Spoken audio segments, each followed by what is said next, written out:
today we have with us the extraordinary and phenomenal Stacey J. Johnson. Hello and welcome. Hi, thank you so much, Robin. I am so excited to be with you and your audience today. Hi, audience. Hey, Washington. So that's on Channel 9 News. It is Channel 9, and it was so much fun. Marquette, I talked to her about, of course, my book, Date Girl, 143 Reasons Why I Believe Women Should Date Multiple Men. We're going to get into that a little later, because that's some juicy stuff here. Yes, dating advice. Yes. And it was just fun. It was just fun. They have it up on their website and things. And it's always good when you can go in and talk to producers and they send you something that says, you rocked. Oh, yes. Okay, so when you rock, not, oh, you were good, right? But you rock. Oh, so, she rock. And she does rock. Oh, thank all you. All day, every day. Stacey J. Johnson. Thank you. Thank you so much. So it's a pleasure to be here with you today. Thank you. Yes, I had another meeting with Radio 1. Oh. Yeah. Every show after,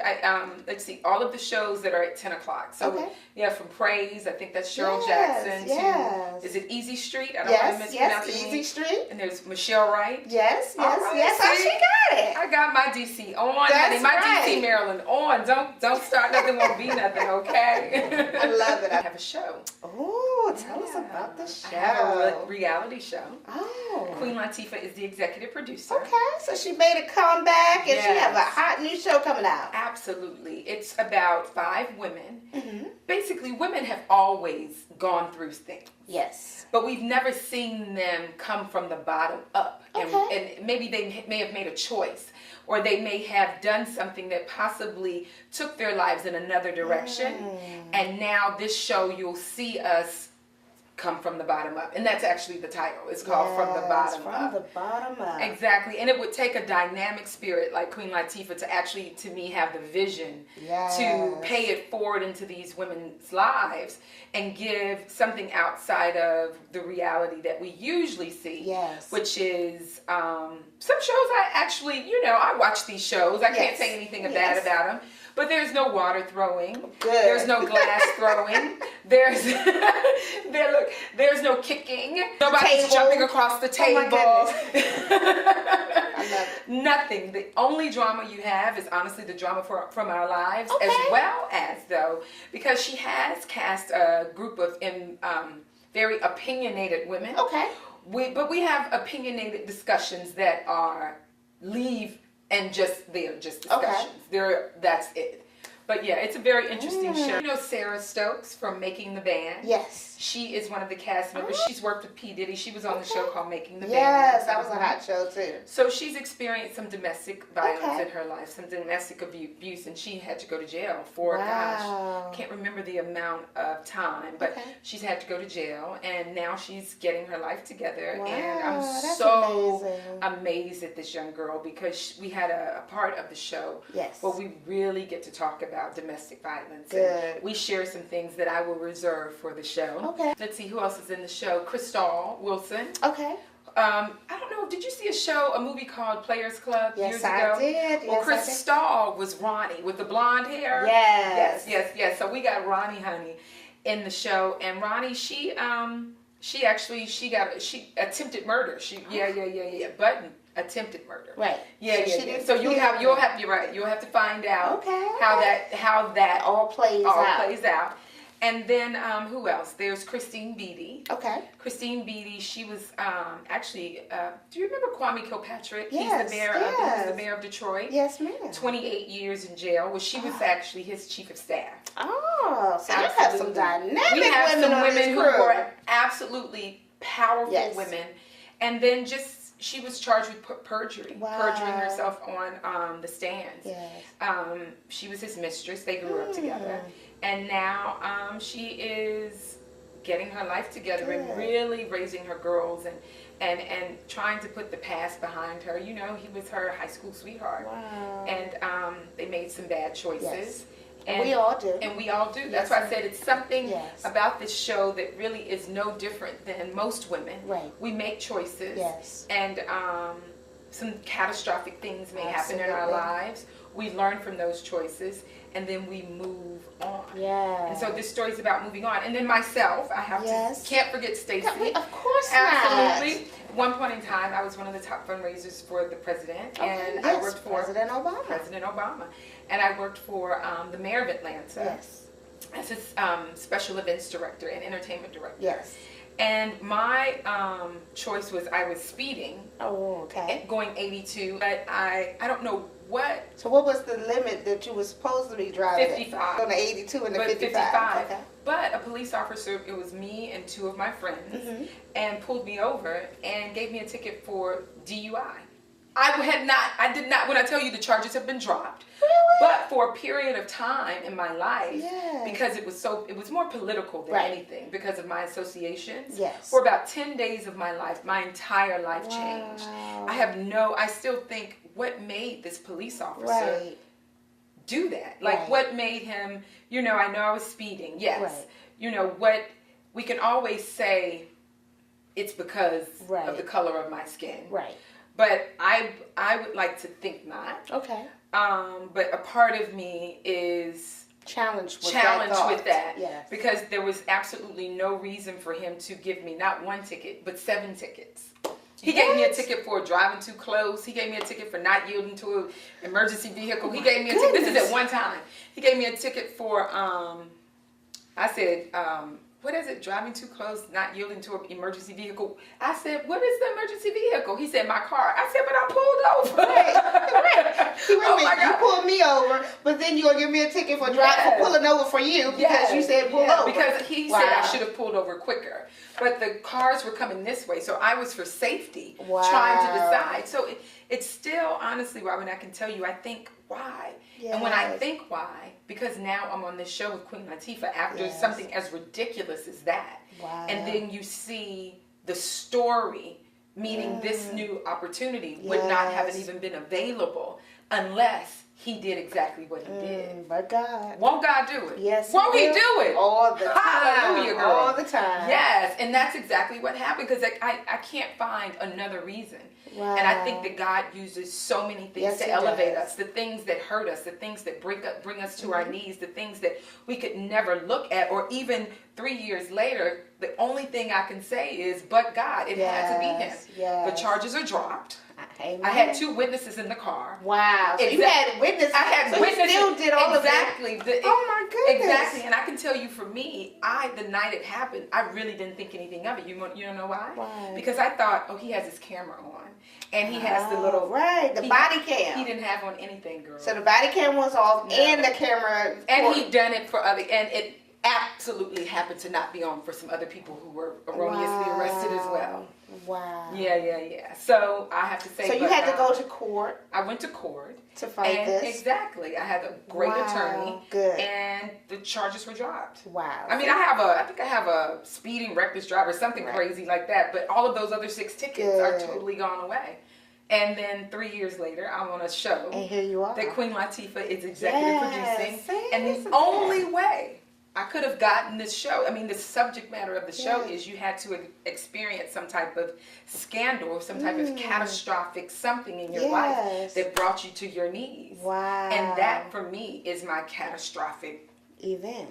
So from adversity to empowerment. Exactly. I love it. Isn't that amazing? This show gonna be awesome. Oh, when I tell you, it is an amazing show. We have another sister on there. Her story is absolutely amazing. Okay. Her name is Kimberly Smedley.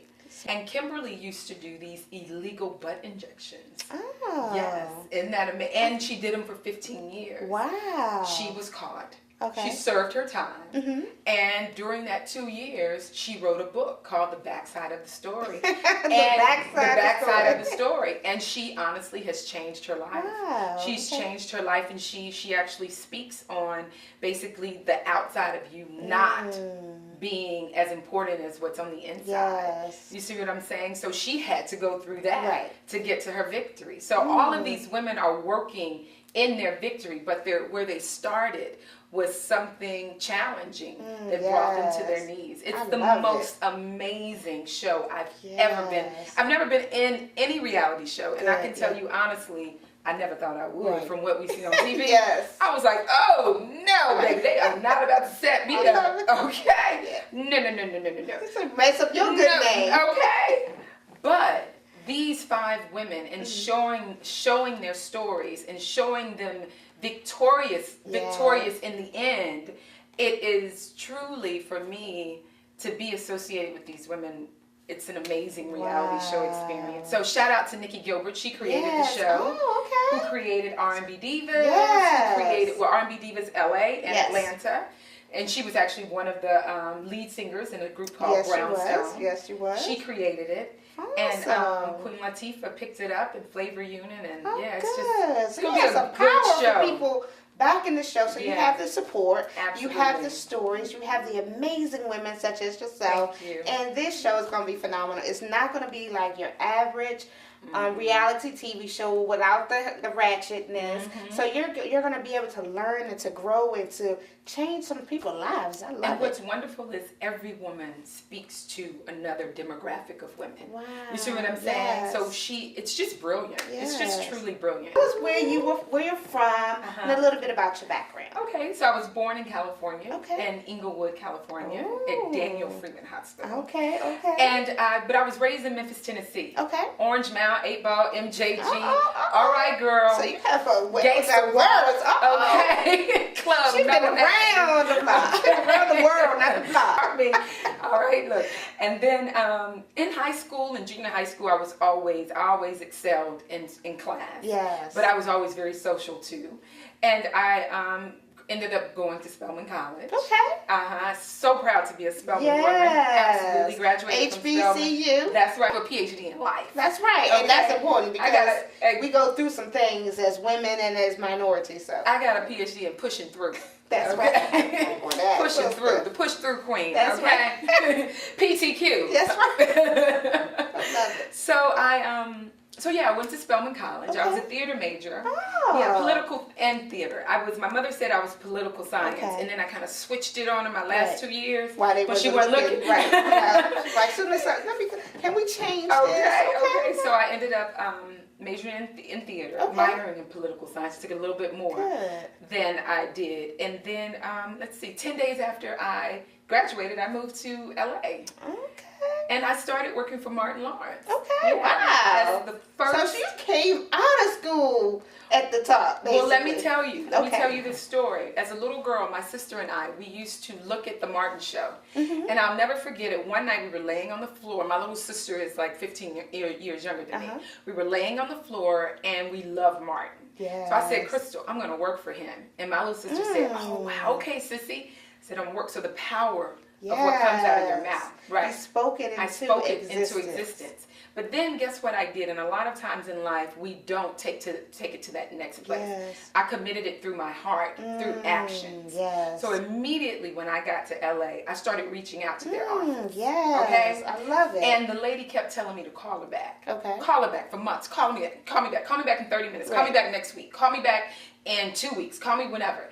Every time she told me to call her back, I called her back. You did without fail. Yes. With I'm telling you the purest personality. Yes. Hi, Maureen Milmore. This is Stacey J. How are you? Oh wow, I was calling you back. Right. Da da da da. She would say, "Oh honey, call me back again. Call me back." And I'd be like, "No problem." I hang up the phone. I gotta call her back Jesus, again. Lord, I gotta call this woman back again. But guess what? She never knew any of that. Wow. She told me to call her back. I called her back probably 3 months, and for 3 or 4 months. Wow, so you were dedicated. Yeah, it's when we had pagers, girl. Right. Remember pagers? Oh, yes. Yeah. Yes. I'm aging myself. But long story short, I'll never forget the day she said, we want to interview you. Yes. I went in that interview, and I can tell you I was doing this. They asked me my name. Right. Okay. Hi, my name is Stacey Johnson. I just graduated from Spelman, and oh my God, my sister and I, we used to love Martin. We would watch it, and then it's just so crazy that I'm really here right now because I'm so excited. Like, I told my sister I was going to be working here, but I never thought you guys were really going to call me. But anyway, I am so happy. I am hardworking. I am dependable. You will never find a person like me. Never, never, never, never, never. Because I know what I want, and I go after it, and I just love people. I love hugging people. I love just loving on people, and I'm a hard worker. And the biggest thing about me that's wrong with me is because I probably work too hard because I should probably get more sleep. Right. Blah, blah, blah, blah, blah, blah, blah, blah. And I can tell you these women were looking at, this woman and this producer were looking at me like this. Oh my God. Because they couldn't get a word in. Right. I left there. I walked out. And I said, I didn't get that job. Aww. Because I was talking too much. I was too excited. Right. They called me by the time I got downstairs Oh, wow. and said, your personality was infectious. We want to be, and I'll never forget it, Yes. infectious. And we want you on our team. Yes. Be yourself. That's right. I learned that. Be yourself. No matter what, be yourself. Yes. Find the core of who you are.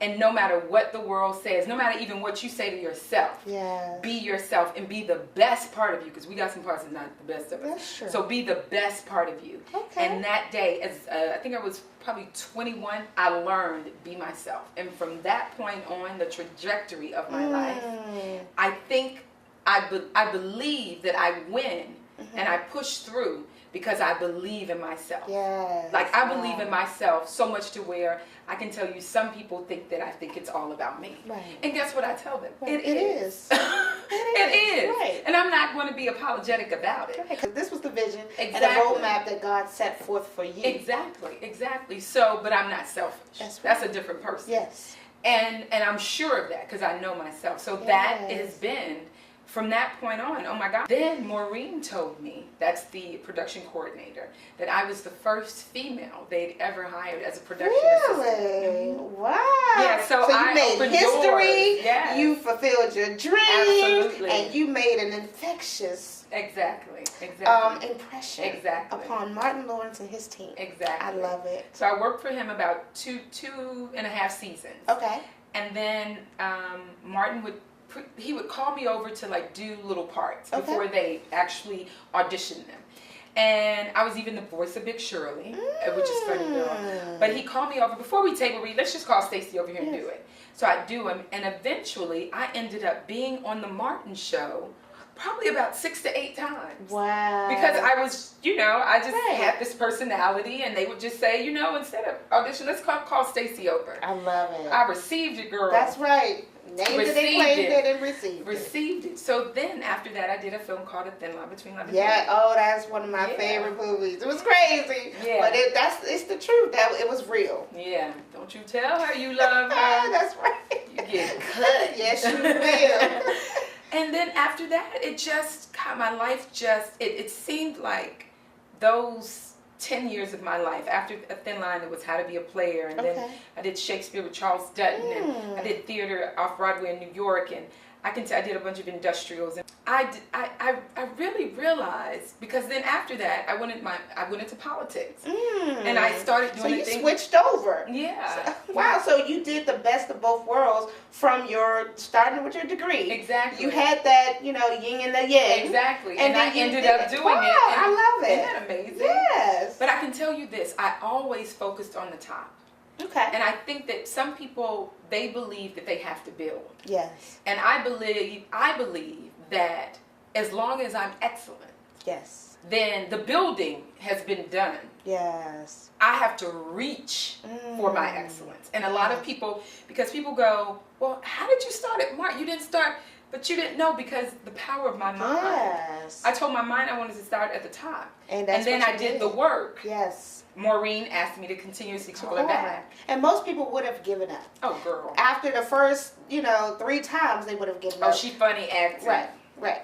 But after 1 month, you still pursued. After 2 months, you pursued. After 3 months, you pursued and you persevered. So, I mean, that's a lot. That was determination, and you rock. Yeah. Black girls rock. Okay. Absolutely. Yeah, so, and that's kind of I could go on and on about the stories and the learning lessons and the things that really were instrumental in shaping the woman I am today. Like, we would have to be talking until tomorrow. Because as you can tell, she still loves to talk. Yes, but I love it. So who would you say is your role model? Absolutely Oprah Winfrey. Yes, I love her. Yeah, the sky is the limit, and she even pushes that. Yes, she does. I love that. So to me, Oprah Winfrey, I mean, just if you know where she started, and then the things that she has been able to accomplish, and the things that she's still accomplishing today. People always go, oh, anybody could pick Oprah Winfrey, but that's the truth of who I am. I adore her work ethic. I love who she represents. I love how because a lot of times, remember back in the day, a lot of people were mad at Oprah Winfrey because she didn't have people of color on her show. She did. But I believe she had a strategy. Yes. And I believe her strategy was, what I need to do is win the people, win the tribe, before I go to change the tribe. That's right. You see what I'm saying? And a lot of times, I believe she was planning for long term, and we wanted her, I need to know that you're here with me right now. You see what I'm saying? When Oprah's like, it's cool, and look at her now. That's right. You see what I'm saying? She reaches back. And she's changing lives of millions of people. So I would have to say Oprah Winfrey. I love it. Back to the show from the bottom up. Where is that being filmed? Since you're such a jet setter, you're here in DC, LA, I mean, a little bit of area, Atlanta. I love the ATL. So where is it being filmed? Well, this group of women, it's being filmed in the ATL. But what I hear is there are going to be several different cities. They're looking for these ladies. You have a blog called The Single Girls Club. Tell us a little bit about that. I have an organization. It's called The Single Girls Club. And the mantra is teaching single women, connecting, empowering, and inspiring single women to live, love, laugh, learn, and enjoy their single lives to the fullest. My belief is a single girl who is whole, she can, if she wants to get married, be a whole wife and a whole mother. But you first have to be whole within yourself before you can truly attract who I believe is your soulmate. Because if you're not whole, you're going to attract someone who's not whole as well, no matter how good it feels, no matter how he just makes your toes tingle, no matter how any of that happens, likes attract likes. That's true. So what I do is I try to, through my conference, we had a conference February 28th, last February 2015. That was our first conference. Wow, congratulations. We had thank you. We had about 60 women, which was devastating. I was like, oh my God, all this work and I only had 60 women. Somebody said, it was a start. I know, that's what somebody said, Stacy. 60 women is good. I'm like, no. But anyway, we have this conference and we teach women. We don't teach them. We bring in experts who empower them and give them a choice of thinking this way versus this way. Same thing with my book. Date Girl 143 Reasons Why I Believe Women Should Date Multiple Men. It allows women this thought of dating multiple men. Gives women, honestly, in my opinion, the permission to do something that they should be doing already. But mommy told us good girls don't do that. You know, mommy said good girls date one guy. Right. Well, good girls can date multiple guys. And I am just saying date. Okay? Dates are going to the movies. Dates are going to dinner. Dates are, you can even cook you dinner. Dates are going to the museum. Dates are sitting in the park. Dates are going to a concert. Dating. Dating. And dating more than one guy at the same time. It does for me. Because I was a serial monogamist, I would always date one guy. Me too. One guy for a year, another guy for 2 years, another guy for 3 years, another guy for 8 months. I'd always meet him. And I like him. I'm committed. And then I'd feel bad. We have never had the conversation of being committed, but I feel bad even if I pick up the phone if another guy calls. Because I'm dating him. Men don't do that. No, they don't. No, they don't. That's why a man can make a decision to marry a woman in 6 months. That's true. After dating you for 2 to 3 years, because men allow themselves the space to date multiple people. So when the one shows up, and she's going to show up exactly almost like he wants her, then he can jump out there because he's sure of himself. When we date one person, and if we've dated them 2 years, just because they asked us to marry them, we would probably marry because I got to put 2 years into this man. I'm not starting over. I ain't do that. No way. Where they do that at? Instead of saying, 6 months in when he did something that was challenging to you, so you know what? Red flags. don't think this is going to work. I think you are an amazing man, right, but just not the man for me. How empowering is that? Yes. How much is that loving yourself? Yes. You can definitively say, I think you're an amazing guy, but you're just not the guy for me. Imagine if more women did that. We would not waste it. I never would have wasted time with half of the men I dated for those long periods of time. Because I dated this one guy, I'll never forget. He would say, what do you want for dinner? And I would say, I don't know, Chinese, Mexican. Right. He would always say, well, I want this. And we would never go, if I said Chinese, he said Mexican. Right. And we would go somewhere else. Wow. Yeah. Just because. Just because. Yes. And I would have girlfriends say, well, you know what? It ain't that bad. Because he could be doing a lot of other things. Right. And no, honey. It was bad because that showed the type of man he was. He wasn't considerate of where you wanted to go and what you liked. Exactly. And that would still live in the relationship. And it's interesting because I write the blog.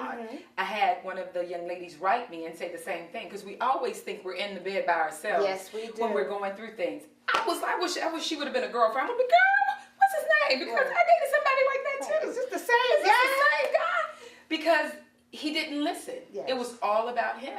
We dated for 2 years. Wow. Yeah. And then you call your girlfriend. Yes. Because they single too. Yes. Yes, that's the best, advice in the world. And they sitting up with somebody for 2 years. But you gonna call her. Right. Hey, why we gonna call her? Right. And we don't look at and listen to those red flags. Because Because we get the red flags. We get the signals early on that, hey, this may not be the one, but we so trying to fix things, trying to believe in, he's a great guy, or try to change him, believe in him. So we want the best. We're going to hope, but we're going to will that mindset into him for this amount of time we're going to invest in him. And that does not work. And it does not. And we're going to settle. Yes. Dating multiple men, I am more empowered than ever. There is nothing like sitting across from a man. And he says, well, X, Y, and Z. And he's looking in my eyes. And I go, well, I think you are very attractive. Yes, I love it. And we have a magnificent chemistry. And I love hanging out with you. But I do want you to know that I am dating multiple guys. Good. And I don't have any plans to stop that. And you look him right in his eyes. And then you just count to 10 because you're going to be thinking, what he going to say? What he going to say? And then his face is going to change. And then he's going to look at you. And he's going to say, oh. Because it's going to intrigue him. Because you're doing something different. Because most women would have said, oh, I'm available anytime. When do you want to go out again? Oh my God, I had so much fun with you. And God, I just can't wait to see you again. And all of those things. I go, let's take it moment by moment. Let's take it beat by beat, see where it goes. So you're honest and upfront with them that absolutely. You're dating multiple You have to be honest. Men. Exactly. Yes. You have to be honest. And then they will go, oh, really? Take it step by step. Moment to moment. Right. Because most women let's do this now. Let's do this now. I mean, I'm an 8. Right. We've been out 6 to 8 times. I like you, you like me. Chemistry's good, right? Okay, good. Okay. You see what I'm saying? Right. You're let's take it moment to moment, beat by beat, and you say it, I always say, like a flower. You think of the most beautiful flower and you smile. And then he's looking at you and you're like, oh, let's just take it, I don't know, moment by moment, beat by beat. How does that sound? Right. And you just stare and count to 10 because he's going to think you crazy. So he's trying to figure you out, what's going on with her? Why is she so special that she could, not give me all of this time? Yeah, absolutely. Why isn't she available? Oh, so she's that good of a catch that... And then he's going to ask you out. Yes. And guess what? Right. He is going to show up. If he says 8, he's going to be there at 7:55. Just to see if anybody else is around. Well, no, because guess what? He knows that you're not waiting on him. He knows that. And a man, there's a bad rumor going around that men don't like competition. It fuels them. Yes, it fueled. First of all, you're probably the only woman that has said any of this to him. Yes. Because most women, because you're not coming to him with game. Most women, they can smell game. Girls. I'm not interested. They smell all that. But you're like, you know what? I would really like to get to hang out with you. Absolutely. But I do want to take it beat by beat, moment by moment. You're not. He doesn't feel that game because you're really like, I want to get to know you. Yes. I want to be your friend. I want I don't want any of those other things. It is the most rewarding friendships ever. Men, I had never forget this guy called me. I was dating him. And he said, or I just met him. Okay. And we'd gone out probably about 3 or 4 times. And this time, because they will want to see if you're on your toes. This time, he called me on Friday afternoon to go out Friday night. I think that was something like that. Needless to say, he said, so what are you doing? I said, oh my God, I can't go out. I said, I'm busy. Right. He said, oh, you have another date with your, another guy? I said, I'm not doing all that. I'm busy. Right. He said, well, what are you doing? I said, well, actually, I'm catching up on Scandal. About the most amazing soap that I want to use and take a long bath. And I just want to chill in front of my DVR and catch up and drink this fabulous bottle of wine that I bought. I love it. He said, but I just said I wanted to see you. Right. I mean, I understand all that, but can't you do that tomorrow? I said, absolutely not. Good. I said, but guess what? I want to see you too, but I just can't see you tonight. I love it. You see, because that lets him know that you're interested. Right, and you're not just sitting around waiting on Absolutely not. I love it. it. I had a date with myself. That's right.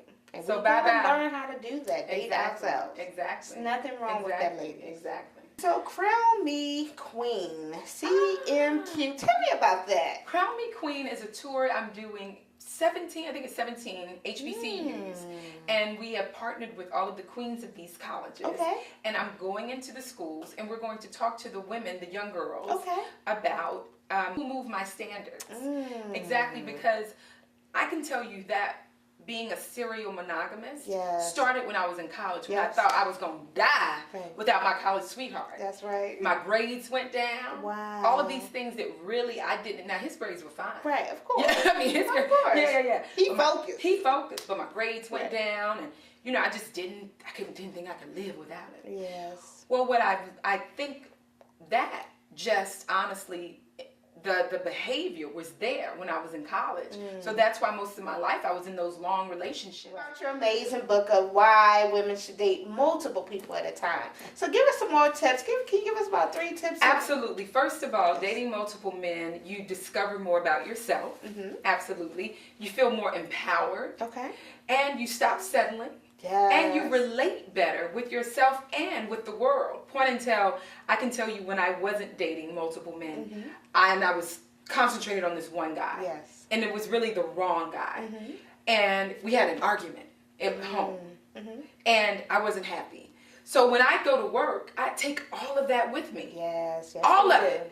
Because you're doubting anyway if this is the right relationship. Yes. But you stay even though it is. Because we invested time. Because we invest time. Yes. So you take all of that to work. And say if you're a manager, you're not managing properly. That's right. It totally affects, like I was sharing with you, how I even was able to keep my grades up in school. Yes. Because I thought I was going to die without this Morehouse boy. Yes. You see what I'm saying? So it helps you relate better. So then you're not making the same choice. You learn that you are enough. Okay. Dating multiple guys will allow you to let go of desperation and insecurity about whether or not he is going to be the one. A mindset that often tends to cause us to turn our scrutiny on ourselves as we worry about whether or not he likes us and whether or not we are going to scare him away by saying or doing something wrong. Okay. F the wrong thing. Be you. That's right. Dating multiple guys eases that fear a lot. While one particular quality of yourself might not appeal to one guy, another guy may totally love it. You gain a perspective that there is no single right or wrong when it comes to people. There are simply things that mesh together well and that don't. That's right. Okay? You'll learn to stop tying your opinions of yourself to what some one man you are dating thinks about you. Wow. Isn't that crazy? Powerful. Yes. Because he'll show up and just put you in your place and break you down and tell you what you need to do and da-da-da-da-da. And you'll go in and thinking you need to do all of these things when they just don't really mesh. Right. So, bye, Blackbird. That's right. Fly. Fly, honey, fly on to the girl that don't do that so that I can release you and you can release me. This is a must-have, obviously. Absolutely. How has your dating changed now? Serial dater. Yes. So how has that changed? How much more empowered are you? I feel absolutely amazing. So much to when I was only dating one guy, when I had that one guy spirit, whether he deserved it or not, but most times it was not, I would just choose him and just latch on. Okay. I would, in between those relationships, go out, looking, I guess, to latch again. Right. And I would not attract anyone. Right. I would go out, beat for the gods, honey. And I would come home and like, what in the world? Not one person would try to approach me. Right. That's because I feel like I would walk in the room with, I need you, I want you, I want you to, you see what I'm saying? And the right man wasn't going to approach me. You see what I'm saying? So I would always end up in these relationships. And I would always leave complaining, it's not enough women, not enough men to women ratio. I love now, let me tell you this, and living in Atlanta, yes, okay. But now I can walk outside in any city and I meet a man a second. I said, if it must be 10 to 1, I must be like, because I meet one every second. I love it. One every second. I told you she was I meet one because I don't have the spirit of I need you. Yes. I have a spirit of let's get to know each other. And you're no longer emotionally unavailable. Exactly. Yes. And people think also that women who date multiple men are commitment phobic. When really, I believe, since I've been doing this, I actually regard commitment on a higher level.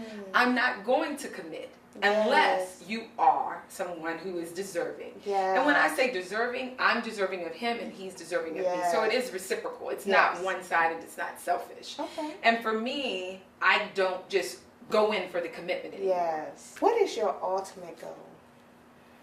My ultimate goal, Robin, is to really use every experience. The good ones, the bad ones, as a testimony to what I always say, push through. And a lot of times in life, we reach for the good stuff. And we want to share all the things we're proud of. That's why I love this show that I'm doing with Queen Latifah. We want to show the good parts of our lives. But when you have the courage to open up the doors and say, even those things that brought me to my knees and are challenging were things that, honestly, I'm proud of. Because they got me to my ultimate dream. So I want to be the girl who shares and who's okay with that.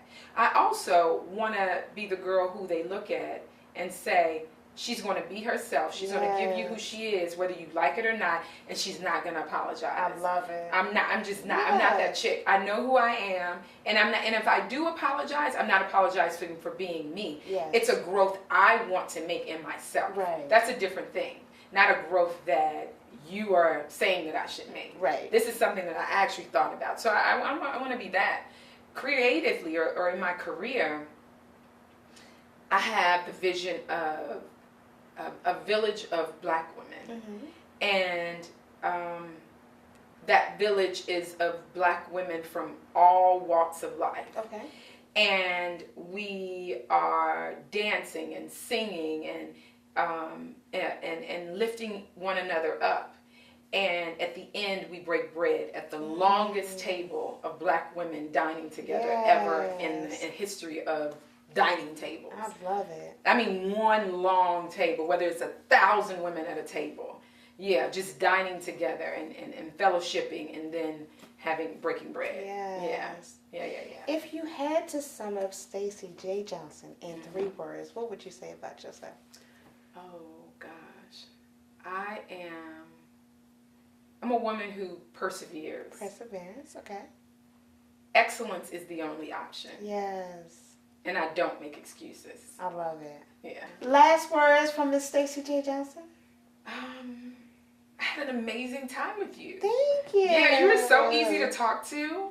And I appreciate this opportunity. And I appreciate your audience giving me the opportunity to share something about myself. And I hope that you're able to take some of what I said and incorporate it into your life. And, absolutely. And build and build because I want to inspire and help people build. And you are doing that. You are an amazing woman. Thank you. You have overcame adversity.